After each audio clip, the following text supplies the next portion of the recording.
అందరికీ నమస్కారం. కథ వింటారా ఛానల్‌కు స్వాగతం. ఈరోజు నేను చదవబోయే కథ 'బాబిగాడు తప్పిపోయిన రోజు'. రచించింది మెహర్. మెహర్ 1982లో తూర్పుగోదావరి జిల్లాలో జన్మించాడు. 2007 నుంచి రచనలు చేస్తూ సొంతగా ఒక బ్లాగ్ మొదలుపెట్టారు. హైదరాబాద్లో పాత్రికేయుడిగా పనిచేస్తున్నారు. అతను రచించిన కథల్ని 2019లో 'చేదుపూలు' పేరుతో ఛాయా బుక్స్ వాళ్ళు ఒక కథా సంపుటంగా ప్రచురించారు. ప్రముఖ జర్మన్ రచయిత ఫ్రాన్స్ కాఫ్కా రచించిన 'మెటామార్ఫోసిస్' నవలను మరికొన్ని కథల్ని మెహర్ తెలుగులోకి అనువదించారు. అనల్ప పబ్లికేషన్స్ అందించిన 'త్రిపుర కథలు' సంకలనానికి 'ముక్త చైతన్య స్వరం' అనే టైటిల్తో ముందు మాట రాశారు. 2023లో 'పడిముణకులు' వ్యాస సంపుటి, 2024లో 'ఇద్దరూ కలవక ముందు' అనే నవల ప్రచురితమయ్యాయి. మెహర్ 'చేదుపూలు' సంకలనాన్ని పరిచయం చేస్తూ 10-12 పైనే పట్టుకున్న ఒక జ్వరం రాయించిన కథలివన్నీ అని చెప్పుకున్నారు. చెప్పుకోలేని విచిత్రమైన అలవాటు, అనుకోని సందర్భంలో పిల్లల మనసులో కలిగే చిత్రమైన భావాలు, ఆలోచనలతో నా చిన్నతనంలోకి నన్ను తీసుకెళ్లగలిగే ఈ కథ నాకు చాలా ప్రత్యేకం. ఇప్పుడు చదవబోయే కథ మీకు కూడా నచ్చుతుందని అనుకుంటున్నాను. బాబిగాడు తప్పిపోయిన రోజు. బాబిగాడికి లెట్రిన్లో ఎక్కువసేపు కూర్చోవడం అంటే ఇష్టం. అమ్మా నాన్న ఎన్నిసార్లు తిట్టినా పద్ధతి మారలేదు. ఏవో ఊహల్లో పడి ముడ్డెండిపోయేదాకా అలాగే కూర్చుంటాడు. 2 రోజులుగా వర్షం పడి ఆ రోజే కాస్త ఆగింది. లోపల మటుకు వెచ్చగానే ఉంది. అప్పటికే బాబిగాడు బకెట్లో చెంబుతో ఎన్ని ఆటలు ఆడొచ్చో అన్నీ ఆడేశాడు. కాసేపు బకెట్ అంచు మీద చేతివేళ్ళని మనిషిలాగా నడిపించాడు. కాసేపు తడివేలితో ఎర్రటి గచ్చు మీద కార్ల బొమ్మలు గీశాడు. వాటి చేత యాక్సిడెంట్లు చేయించి మంటలు లేపాడు. తర్వాత గోడ పగుల్లోంచి బయటకు పాకిన గాజు పురుగు ఇటువైపు వస్తుందేమోనని భయపడ్డాడు. అది మళ్ళీ పగుల్లోకి వెళ్ళిపోయేదాకా దాన్నే చూస్తూ కూర్చున్నాడు, దగ్గరకొస్తే చెంబుతో నీళ్లు కొట్టేద్దామని. బయట దొడ్లో అంట్లు బోర్లిస్తున్న చప్పుడుతో పాటు అమ్మ గొంతు గట్టిగా వినిపించింది. ఒరే, వచ్చావా లేదా బయటికి? అంతసేపేమిట్రా లోపల? చీడ అలవాట్లు నువ్వుని. ఇక తప్పదన్నట్టు చెంబు బకెట్లో ముంచబోయాడు. అప్పుడే బకెట్ వెనకాల నుంచి చిన్న నత్త వస్తూ కనిపించింది. నత్తని చూడటం అదే మొదటిసారి వాడికి. వెంటనే తమ్ముణ్ణి పిలవాలనిపించింది, కానీ ఉన్న చోటు గుర్తొచ్చింది. కొద్దిగా ముందుకు వంగి దానివైపు చూశాడు. చిన్న జిగురు బొమ్మలాగా ఉండి మెల్లగా కదులుతున్న ఆ జీవిని ఇదివరకు చూసింది పుస్తకంలోనే. అది తల మీద 2 కొమ్ముల్ని వయ్యారంగా అటూ ఇటూ తిప్పుతుంటే భలే ఉంది. ముట్టుకోవాలనిపించింది, కానీ వికారంగా, భయంగా కూడా అనిపించింది. చూపుడు వేలు నెమ్మదిగా దానివైపు తోసి పైన పెంకుని ముట్టుకున్నాడు. నత్త చప్పున కొమ్ములు లోపలికి లాక్కొని దగ్గరగా ముడుచుకుంది. బాబిగాడు నవ్వుతూ మోకాళ్ళని కావలించుకున్నాడు. అది మళ్ళీ విచ్చుకున్నాక ఈసారి ఇంకాస్త ధైర్యం చేసి తిన్నగా కొమ్ముల్నే ముట్టుకున్నాడు. ఒళ్ళంతా జలధరించింది. చేయి బకెట్లో కడిగేసుకున్నాడు. బయట ఎవరో కొళాయి విప్పిన శబ్దం వినిపించింది. బాబిగాడు కిందకి వంగి రేకు తలుపు కింద సందులోంచి బయటికి చూశాడు. నాన్న కుళాయి దగ్గర కాళ్ళు కడుక్కుంటున్నాడు. తర్వాత దొడ్డిగుమ్మం దాకా వెళ్ళి చెప్పులు విప్పి 3 మెట్లెక్కి గోను మీద కాళ్ళు తుడుచుకొని లోపలికి వెళ్ళాడు. తమ్ముడు లోపలి గదుల్లోంచి అరుస్తూ రావడం వినిపించింది. అమ్మ, ఏం తెచ్చారు అని అడుగుతోంది. అబ్బా, బజారంతా బురద బురద, చేపలు బాలేవే, రేటు కూడా ఎక్కువ చెప్తున్నాడు, చికెన్ తెచ్చాను అంటున్నాడు నాన్న. తమ్ముడు లాలీపాప్ లాలీపాప్ లాలీపాప్ అని అరుస్తున్నాడు. ఉండరా, చొక్కా అయినా విప్పని, అన్నీ ఏడి అని అడిగాడు నాన్న. జవాబు అమ్మ చెప్పింది. దొడ్డికి కూచుంటే ఓ పక్కన రాడుగా ఆయన ఏం పుణుక్కుంటాడో మరి లోపల అంతసేపు, అన్నీ వాళ్ళ మేనమామ బుద్ధులే. చిన్నోడా, అన్నయ్యని రమ్మను, లాలీపాప్ తింటాడు అన్నాడు నాన్న. దానికి తమ్ముడు లోపల నుంచి ఏమన్నాడో సరిగ్గా వినబడలేదు. ఇలా అందరూ వాడి గురించి మాట్లాడుకుంటుంటే అక్కడ లేకుండా వినటం బావుంది బాబిగాడికి. కానీ నాన్న బజారుకు వెళ్ళొచ్చినంతసేపు తను ఇక్కడే ఉన్నాడని తెలిస్తే తర్వాత తిడతాడు. ఇదివరకే ఒకసారి తిట్టాడు కూడా. మళ్ళా ఇదే విషయం మీద తిట్టించుకోవాలంటే సిగ్గుగా ఉంటుంది. చాటుగా బయటికెళ్ళిపోయి లెట్రిన్‌లోంచి వచ్చి చాలాసేపయినట్టుగా నాన్న ముందు నటిద్దామని ఐడియా వచ్చింది బాబిగాడికి. పెద్ద చప్పుడు రాకుండా, అసలు నత్తవంక చూడకుండా కడిగేసుకున్నాడు. కుళాయి గొట్టం వెనక దోపిన నిక్కరు తీసి తొడుక్కున్నాడు. తుప్పు పట్టిన తలుపు కొక్కెం కొంచెం కొంచెంగా లాగాడు. వాడి మనసులోకి ఒక ప్లాన్ వచ్చింది. ఇంటి పక్క సందులోంచి ఇంటి ముందు వైపుకి వెళ్ళాలి. అక్కడ వీధి గేటుని అందరికీ వినపడేటట్టు గట్టిగా మూసి, అప్పటిదాకా పక్కింట్లో ఆడుకొని వస్తున్నట్టుగా కటకటాల్లోంచి లోపలికి రావాలి. నాన్న టీ తీసుకొని పేపర్ చదవటానికి కటకటాల్లోకి రాకముందే ఇదంతా జరిగిపోవాలి. తలుపు తీసి బయటికి రాగానే ఒంటి మీదకి చల్లగా గాలి తగిలింది. ఒంటి మీద చొక్కా లేదని గుర్తొచ్చింది. చొక్కా లేకుండా పక్కింటికి వెళ్ళాడంటే ఎవరూ నమ్మరు. వెనక గదిలో తలుపు పక్కనున్న పెద్ద చెక్క పెట్టెలో అమ్మ మాసిన బట్టలు వేస్తోంది. వాటిల్లోంచి ఏదన్నా చొక్కా తీసుకోవచ్చు. అప్పుడప్పుడే ఎండకి తడారుతున్న నాపరాతి నేల మీద నడుస్తూ బావిగాడు ఇంటి గోడవైపు వెళ్ళాడు. వంటగదిలోంచి అమ్మ పనిచేస్తున్న శబ్దాలు వినిపిస్తున్నాయి. ఒకవేళ అమ్మ కిటికీలోంచి చూస్తే కనిపించకుండా ఉండటం కోసం కిటికీ కిందగా వంగుని నడిచాడు. ఒక కన్ను మాత్రమే దొడ్డి తలుపు అంచుని దాటించి లోపలికి తొంగి చూశాడు. వెనక గదిలోంచి హాలు, కటకటాల గది, వీధి గేటు దాకా ఖాళీగా కనిపిస్తున్నాయి. నాన్న, తమ్ముడు పడక గదిలో ఉన్నట్టున్నారు. బావిగాడు 3 మెట్లెక్కి నెమ్మదిగా వెనక గదిలోకి వచ్చాడు. మాసిన బట్టలు పెట్టే వంటగది గుమ్మం పక్కన పొడవుగా బావిగాడంత ఎత్తు ఉంది. దాని దగ్గరకు వెళ్ళి మెల్లగా మూత తీయబోయాడు. ఏమే, టీ పట్టుకొచ్చావా అని లోపల నుంచి నాన్న మాట వినపడగానే చప్పున మూత మూసేసి బట్టల పెట్టి పక్కన గోడ మూలను దాక్కున్నాడు. దొడ్డి తలుపుని తన వైపు లాక్కున్నాడు. ఇప్పుడు బట్టల పెట్టికి, దొడ్డి తలుపుకి, గోడ మూలకి మధ్యన ఒక బుల్లి గదిలా ఉన్న మరుగులో బావిగాడు ఎవ్వరికీ కనిపించడు. వస్తున్నా అంది అమ్మ వంటగదిలోంచి. బావిగాడికి ఒళ్ళంతా వణికింది. నోటి మీద చెయ్యి పెట్టి నవ్వు ఆపుకున్నాడు. ఫ్రెండ్స్తో పార్కులో ఆడిన దొంగ పోలీస్ ఆట గుర్తొచ్చింది. అందులో పోలీస్ 10 అంకెలు లెక్కపెట్టి వెతుక్కుంటూ వస్తున్నప్పుడు ఇలాగే అనిపిస్తుంది. కానీ ఇది అంతకన్నా బావుంది. ఎందుకంటే అక్కడ దొరికిపోతే దొరికినవాడు వెళ్ళి 10 అంకెలు లెక్క పెట్టాలంతే. ఇక్కడ మాత్రం తిడతారు. తలుపు అంచుకి, బట్టలు పెట్టే అంచుకి మధ్య సందులోంచి గోడకున్న క్యాలెండర్ మీద లక్ష్మీదేవి కనిపిస్తోంది. ఆవిడకు కూడా కనపడకూడదన్నట్టు ఇంకాస్త వెనక్కి సర్దుకోబోయాడు. వీపు తగిలి వెనకున్న చీపురు కట్ట తలుపు మీద పడింది.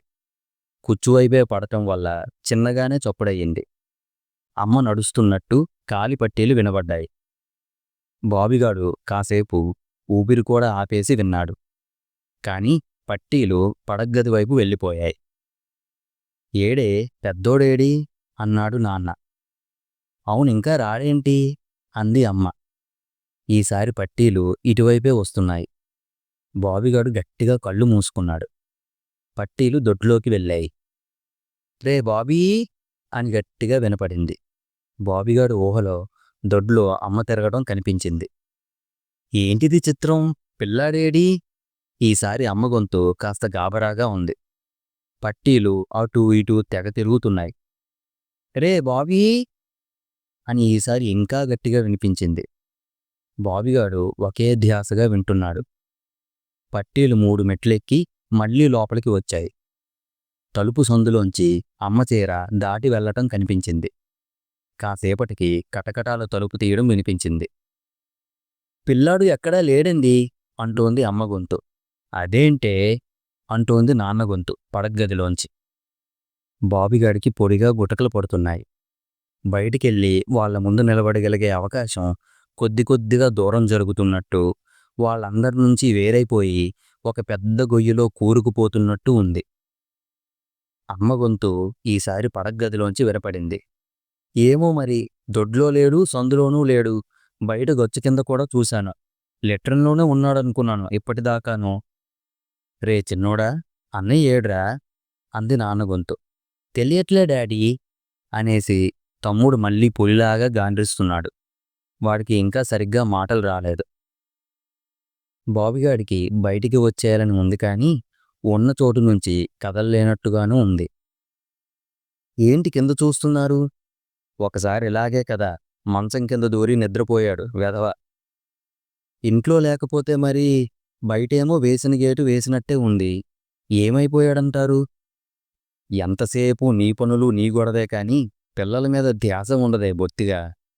నన్నంటున్నారా? నా అంట్ల పనిలో నేనున్నాను. పిల్లాడు వెళ్ళినవాడు అక్కడే ఉంటాడనుకుంటా గాని అసలు లోపలికి వెళ్ళటం చూశావా?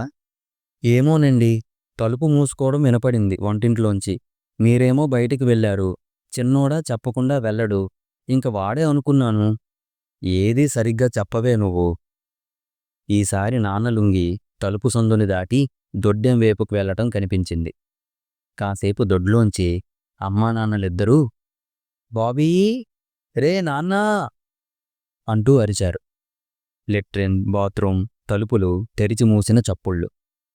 తమ్ముడు కూడా వాళ్ళ వెనకాలే తిరుగుతూ బాబీ, బాబీ, బాబీ అని సరదాగా అరుస్తున్నాడు.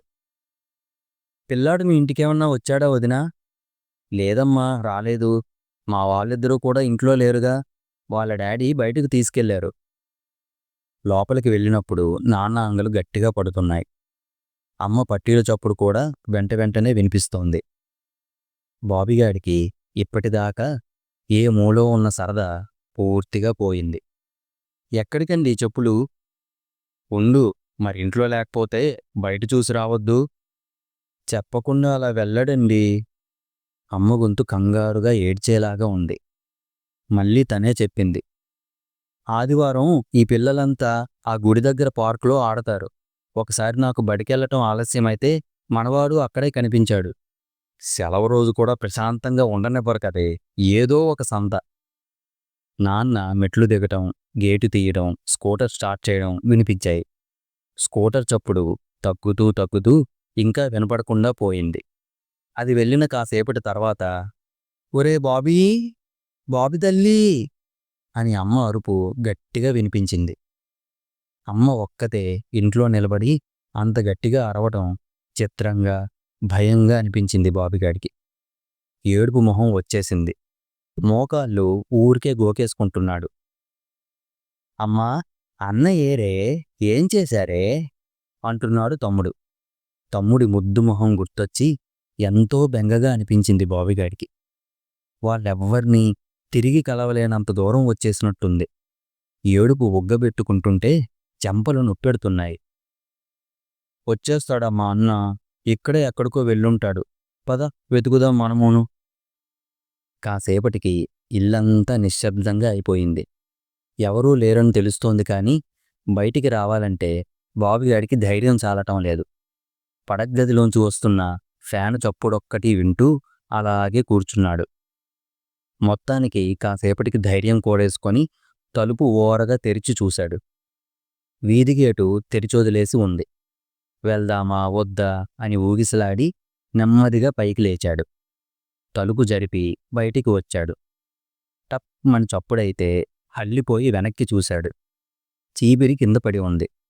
గుమ్మాలు దాటి వచ్చి చల్లగా తాకిన గాలికి వాడి ఒళ్ళు వణికింది. నాన్న ఆఫీస్కెళ్ళాక ఒక్కోసారి పడుకున్న తమ్ముడిని బాబిగాడికి అప్పజెప్పి వాళ్ళమ్మ పక్కింటికి వెళ్ళేది. కానీ ఇంట్లో ఇలా మరీ ఒక్కడూ ఎప్పుడూ లేడు. పైగా ఇప్పుడు తనకి ఎవ్వరితోని సంబంధం లేదు. అసలు ఈ ఇంటితోనే సంబంధం లేదు. వెనక గదిలోంచి హాల్లోకి వచ్చాడు. ఇందాకిటిదాకా వాడు ఆడుకున్న హాలు ఇప్పుడు కొత్తగా పరిచయం లేనట్టు కనిపించింది. సోఫాలో తుపాకీ బొమ్మ కూడా ఎవరిదో అన్నట్టు ఉంది. వీధిలోకి చూస్తే పెంకుటింటి చూరుమించి వేలాడున్న దిష్టి కొబ్బరికాయ మీద రాక్షసుడి బొమ్మ ఇటువైపే చూస్తోంది. బయట మళ్ళీ మబ్బేసి వాతావరణం అంతా మారిపోయింది. అలాగే కటకటాల గది గడపదాకా నడుస్తూ వచ్చాడు. ఇంతలో ప్రహరీ గోడ మించి అమ్మ తల, అమ్మ ఎత్తుకున్న తమ్ముడి తల, ఇంకెవరిదో తల వస్తూ కనిపించాయి. చప్పున పరిగెత్తి పడగ్గదిలోకి పారిపోయాడు. గది కాస్త చీకటిగా ఉంది. ఎక్కడ దాక్కోవచ్చా అని చుట్టూ చూశాడు. నాన్న టేబుల్ మీద టీ కప్పు పక్కన లాలీపాప్ కనపడింది. ఒక క్షణం వాడి మనసు అటు ఉవ్విళ్ళూరింది. అప్పుడే బయట గేటు మూస్తున్న చప్పుడయింది. ఇంకేం ఆలోచించకుండా మంచం కిందకి దూరిపోయాడు. బయట గచ్చుమేంచి మాటలు వినిపిస్తున్నాయి. పక్కింటి ఆంటీ గొంతు వినపడుతోంది. కానీ రోజులు అసలే బాగా లేవురా అంటోంది. అమ్మ ఏదో మాట్లాడబోయి ఏడ్చేయడం మొదలుపెట్టింది.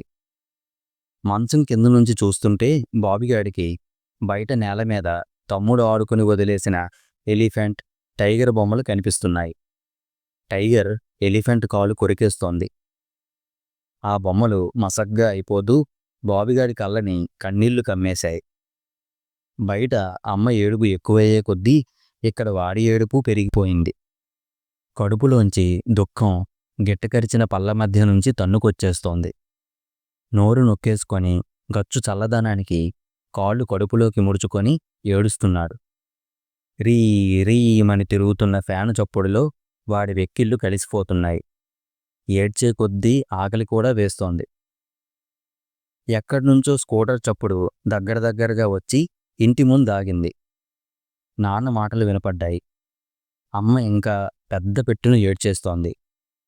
చెప్పులు విడిచి నాన్నతో పాటు ఇంకెవరో కూడా హాల్లోకి వచ్చారు. ఆయన నాన్నతో మాట్లాడడం మొదలుపెట్టాక అది వినటం కోసం అన్నట్టుగా అమ్మ ఏడుపు ఆపుకుంది. ఆలస్యం చేస్తే అసలు లాభం లేదురా, మన చెయ్యి దాటిపోవచ్చు. పిల్లల్ని ఎత్తుకుపోయేవాళ్ళు తిరుగుతున్నారని విన్నాను. నా మాట విని వెంటనే పోలీసుల దగ్గరికి వెళ్ళిపోవటం మంచిది. అంతేనంటావా? అంతేరా, మన ప్రయత్నం మనం చేద్దాం, వాళ్ళ ప్రయత్నం వాళ్ళు చేస్తారు. అవును తమ్ముడు, అసలు ఆలస్యం వద్దు, వెంటనే ప్రయత్నిస్తే దొరికేస్తారు. మొన్న అలాగే టీవీలో చూశాను ఒక పిల్లోడిని. సరే అయితే పదరా అక్క, దీన్ని మీ ఇంటికి తీసుకుపో, కాస్త దగ్గరుండు, ఏమనుకోకు. ఏంటండి ఇది? ఊరికే ఏడవకు బుజ్జి, ఎక్కడికి పోడు, వచ్చేస్తాడు. అక్కతో వెళ్ళు, అమ్మవు కదూ. ఉన్నట్టుండి పడగ్గదిలోకి 2 చిన్ని పాదాలు వచ్చాయి. తమ్ముడు తన ఎలిఫెంట్ని, టైగర్ని తీసుకెళ్లటానికి వచ్చి కిందకి వంగాడు. వాడి చూపు ఇటు మళ్ళింది. అక్కడ కనబడేదేంటా అన్నట్టు తల ఓ పక్కకి వాల్చి నోరు తెరిచి చూస్తున్నాడు. వాడి కళ్ళలో చిన్నగా మొదలైన నవ్వుతో ముఖం అంతా విప్పారింది. పైకి లేచి నిలబడ్డాడు. బాబిగాడికి మంచం అంచు కింద నుంచి తన వైపు చూపిస్తున్న తమ్ముడు వేలు కనిపిస్తోంది. తమ్ముడు మాటలు వినపడ్డాయి. అమ్మా, అన్నా, అన్నా, అన్నా. హాల్లోంచి కాలిపట్టీలు పరిగెత్తిన చప్పుడు, ఇంకొన్ని జతల పాదాల చప్పుడు కూడా.